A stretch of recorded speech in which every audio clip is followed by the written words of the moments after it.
Muy buenos días a todos, bienvenidos a este nuevo vídeo del canal. Mi nombre es Héctor Moedano y como siempre un placer estar con todos vosotros. Arrancamos con un contenido dentro del módulo de Financial Reporting Analysis. Recordad, en la sesión anterior estuvimos viendo toda la introducción para generar una base, estuvimos trabajando también las mecánicas que interrelacionaban todos los estados contables que estuvimos comentando, y en la sesión del día de hoy pues nos vamos a meter de lleno en los Financial Reporting Standards.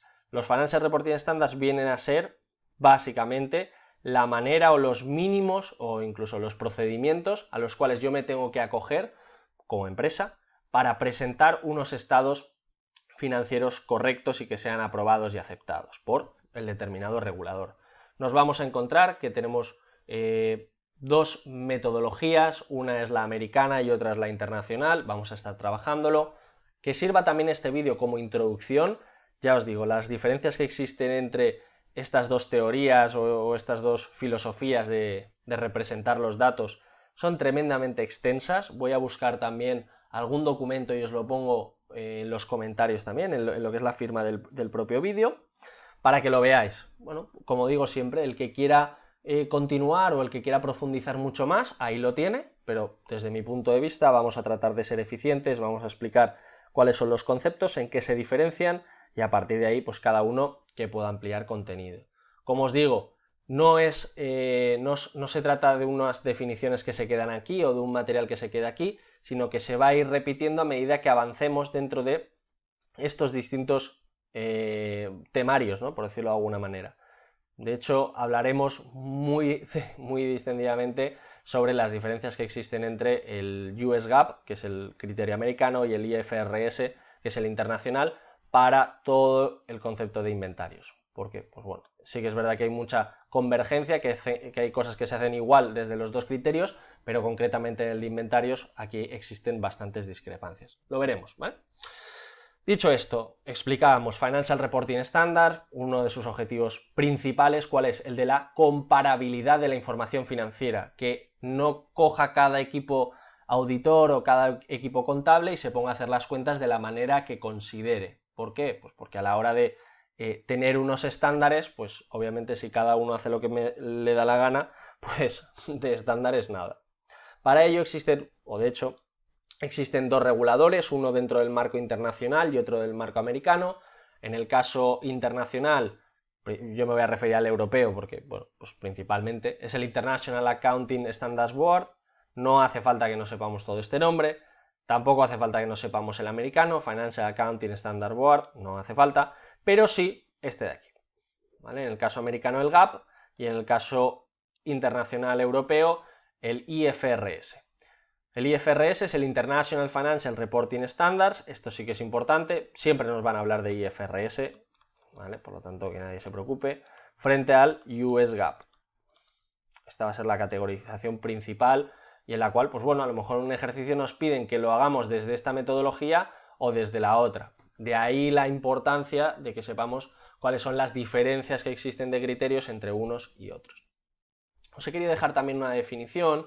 El IFRS es el conjunto de reglas o estándares de contabilidad en los cuales, pues, de cómo se deben de reflejar las transacciones o eventos, una palabra un poco muy abstracta, cómo se deben de reflejar todos los eventos o todo lo que pasa dentro de una empresa, ya sea, bueno, básicamente transaccional, dentro de los estados financieros. Como veréis aquí la palabra clave es obviamente estándar, se refiere de alguna manera a un concepto muy frío, a un concepto literalmente de contabilidad. Ahora veremos cómo en el caso americano la palabra que se utiliza es otra.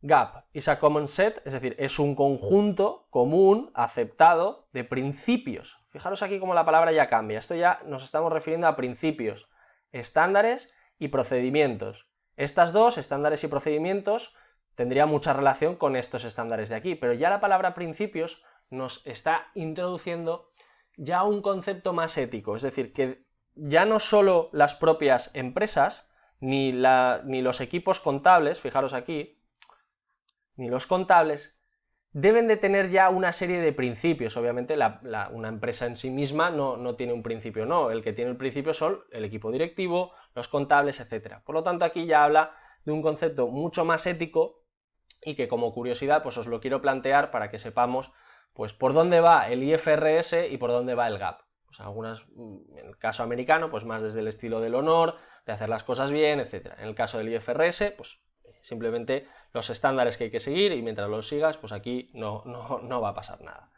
Y obviamente, pues los estándares aseguran transacciones que se puedan registrar de una manera similar para que ya seamos nosotros como analistas, inversores o incluso propio equipo directivo podamos entender qué es lo que está pasando dentro de esa empresa.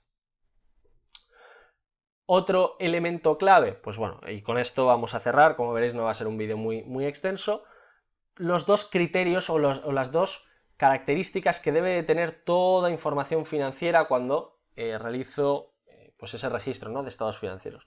La primera es que sea relevante y la segunda que represente fielmente lo que está ocurriendo dentro de la empresa. Son dos criterios muy importantes que se siguen tanto en el IFRS como en el US GAAP. Obviamente una que sea relevante, que la información nos permita llegar a tener un criterio o poder tomar decisiones, y obviamente que represente fielmente significa que los datos que nos están aportando o los datos que nos están poniendo encima de la mesa sean los correctos, que no estén pues modificados, que no sean subjetivos, que no pues haya ningún tipo de trampas, ¿no? Fijaros aquí como además lo define muy bien. Ausencia de sesgo y libre de errores. Pues obviamente esta es la característica, ¿no? Y obviamente completos, pues que no nos dejemos nada por el camino. Y luego por último, dos premisas muy importantes que se tienen en cuenta también tanto en el IFRS como en el US GAAP. Lo primero, a la hora de hacer la contabilidad, siempre el principio del accrual accounting, recordad, en el cual no siempre un ingreso o un gasto se genera al mismo tiempo que yo recibo o tengo que pagar el cash. Recordad, este es el principio del accrual accounting, lo hemos estado viendo en todos los vídeos anteriores, no hay ningún problema. Y luego, en el caso de la segunda premisa, que es el de going concern. ¿Qué significa esto?